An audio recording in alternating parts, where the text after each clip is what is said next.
বন্ধুরা, কি অবস্থা তোমাদের? আমার অবস্থা তো ভালো, কিন্তু ভিডিওর প্রতি তোমাদের অনাগ্রহ দেখে আমি একটু হতাশ। তো দয়া করে আমার ভিডিওগুলো বেশি বেশি দেখতে থাকো আর লাইক কমেন্ট শেয়ার করে আমায় ধন্য করো। আমি চন্দ্রিমা বড়ুয়া। আমি তোমাদের শোনাবো আমার স্টুডেন্টের সাথে ঘটে যাওয়া এক রোমান্টিক ঘটনা। এই কাহিনী আজ থেকে 2 বছর আগের ঘটনা। তো চলুন বন্ধুরা, শুরু করি আজকের গল্প। আমার স্টুডেন্টের নাম ধানুষ। ও এখন ভালো মাইনের একটা চাকরি করে। একদিন অফিসিয়াল কিছু কাপড় কেনার জন্য এক দোকানে আসলো। সেখানে 30-32 বছর বয়সে আমি বসেছিলাম। আমিও কিছু কেনাকাটার জন্য বাজারে গিয়েছিলাম। এবার আমাকে দেখে ওর মনে হলো ও এর আগে আমাকে কোথাও দেখেছে, তবে ওর ঠাহর করতে না পেরে আর চোখে কয়েকবার আমাকে দেখলো। আমিও ওর দিকে চাইলাম, তবে আমি কিছুটা চিনতে পারলাম। এভাবে দেখতে গিয়ে আমাদের বেশ কয়েকবার চোখাচোখি হলো। ও দোকান থেকে বের হওয়ার সময় ওকে স্পষ্ট দেখতে পেয়ে আমি ওকে বললাম যে এর আগে তোমাকে কোথায় যেন দেখেছি, কেমন যেন আমার চেনা চেনা লাগছে। ও আমাকে একই কথা বলল।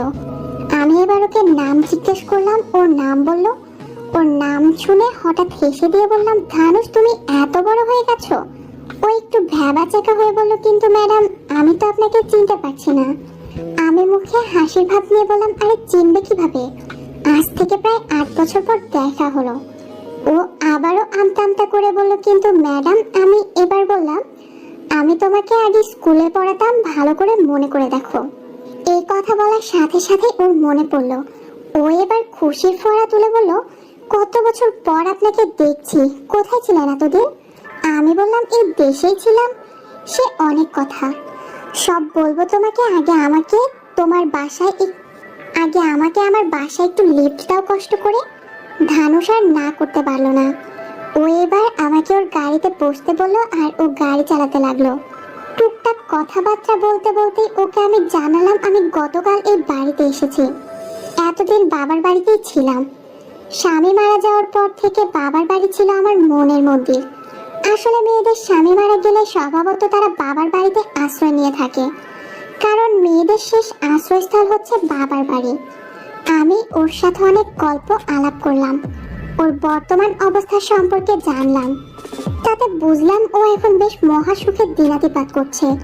আসলে শিক্ষকের চেয়ে স্টুডেন্ট যখন ভালো অবস্থানে থাকে তখন শিক্ষকের মনে বেশ আনন্দ বয়ে যায়, যে আনন্দ দেখার মতো না। যাই হোক, অনেক খোশ গল্প করতে করতে আমার ঘরের সামনে প্রায় এসে পৌঁছলাম। আমি গাড়ি থেকে নেমে ওকে বললাম, এই ধানুষ তুমি ভিতরে এসে এক কাপ চা খেয়ে যেতে। যেহেতু ম্যাডাম বলেছে তাই ও আর না করতে পারলো না। এবারও গাড়ি এক পাশে রেখে বাড়ির ভেতরে ঢুকলো।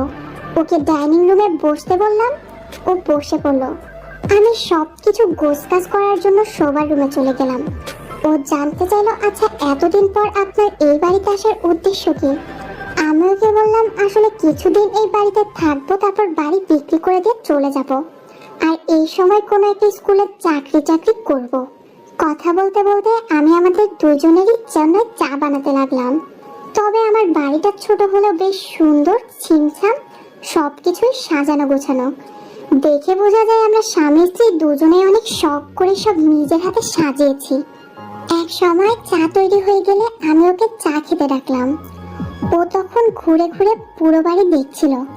চা খেতে খেতে ও আমাকে বলল, যদি কখনো কিছুর দরকার হয় আপনি কোনো রকম সংকোচ ছাড়াই আমাকে জানাবেন। আমি ওর এমন দৈব বাণী শুনে বললাম, ঠিক আছে আমি জানাবো, কিন্তু কিভাবে? তুমি আমাকে তোমার মোবাইল নাম্বারটা দিয়ে যাও। এদিকে এমনিতেও আমার ঘরটা অনেক ময়লা হয়ে আছে, অনেকদিন ছিলাম না যেহেতু, আর আমি ভাবছি কোন স্কুলে জয়েন করবো, তাই স্কুলও খুঁজতে হবে। ও বলল, ঠিক আছে আমি আপনার ঘর সাফাই করে দেব। ও এই কথা বলল এই কারণে যে আমি ওর টিচার ছিলাম, তাই এটা ও করে দিতেই পারে, এতে মান সম্মানের হানি হবে না। ও এবার আমাকে বলল আমি আমার বাসায় গিয়ে কাপড় চেঞ্জ করে এসে শুরু করব সাফাইয়ের কাজ। এই বলে ও বের হতে ধরলো। আমি বললাম, থাক তোমার লাগবে না। ও কিছুতেই আমার কথা শুনতে চাইলো না। ও করবেই, জীবনে কিছু হেল্প করার সুযোগ পায়নি বলে ও এই কাজের অফার কিছুতেই ছাড়তে চাইলো না। আমিও আর বেশি জেদ করলাম না। আমি বললাম ঠিক আছে, তুমি তাড়াতাড়ি এসো। ও হুম বলে দ্রুত ঘর থেকে বেরিয়ে পড়লো এবং নিজের বাসার উদ্দেশ্যে রওনা দিল। ও বাসায় পৌঁছে তড়িঘড়ি করে কাপড় বদলিয়ে আমার বাসায় চলে আসলো। ঢুকে দেখলো আমি শুধু ব্লাউজ আর পেটিকোট পরে ঘরের কাজ করছি। ও যে কখন থেকে আমার এই অবস্থাতে দেখছে তা আমি সঠিক বলতে পারবো না, তবে বেশ কিছু সময় ধরে হয়তো দেখতেছিল। হঠাৎ আমি ওকে দরজায় দাঁড়িয়ে থাকতে দেখে বললাম, কি ব্যাপার, তুমি কখন আসলে? আর এত দ্রুত আসবে আমি ভাবতেও পারিনি। ঠিক আছে, তাড়াতাড়ি আসছো যখন কাজে নেমে পড়ো। ও আর সময় নষ্ট না করে শার্ট খুলে কাজে লেগে পড়লো। এদিকে আমি আমার কাজ করতে লাগলাম। এক সময় কাজের প্রেসারে ঘাম বেয়ে পড়তে লাগলো আমার শরীর থেকে। এমন ঘাম ভেজা শরীরও দেখতেই থাকলো। যৌবন যেন আছড়ে পড়ছিল আমার শরীরে। ও মনে মনে ভাবলো বেচারি বেশি দিন স্বামী সোহাগ পায়নি, ভালো করে পাওয়ার আগে মারা গেল।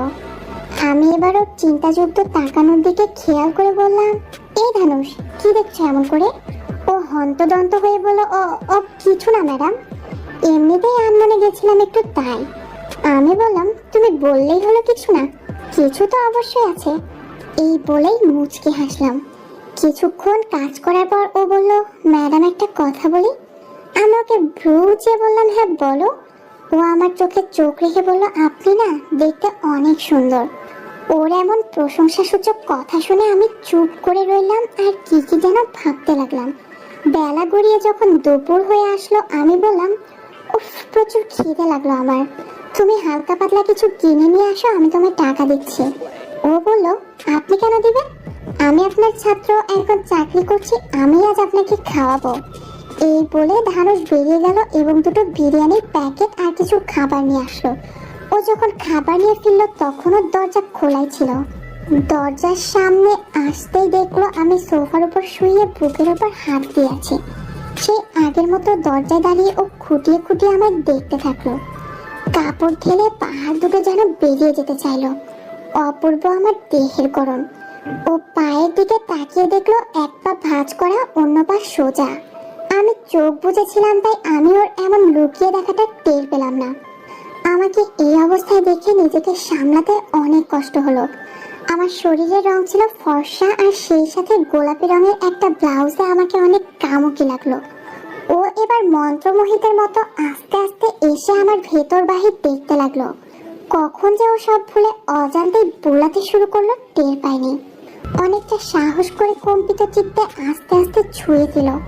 স্পর্শ পেতে আমি ধরফড়ে উঠে জিজ্ঞেস করলাম, এই কি করছো তুমি? আমার এমন ধমকের কথা শুনে সাথে সাথে ওর মুখ লাল হয়ে গেল লজ্জায়।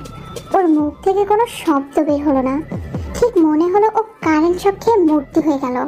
ও এবার বিদ্যুৎ গতিতে আকস্মিকতায় ছুটে যেতেই আমি বললাম, অনেক পাকা হয়ে গেছো তুমি, তাই না?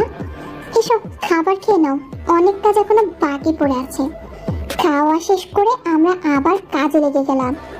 ও কাজের ফাঁকে ফাঁকে আর চোখে আমাকে দেখতে লাগলো আর কাজ করতে লাগলো। ওদিকে সময় নদীর স্রোতের মতো গড়িয়ে চলল।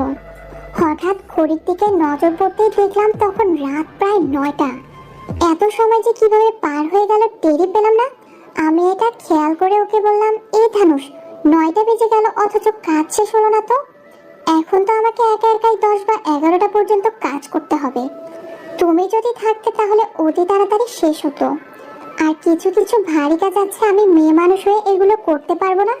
যদি পারো তো তুমি না হয় থাকো।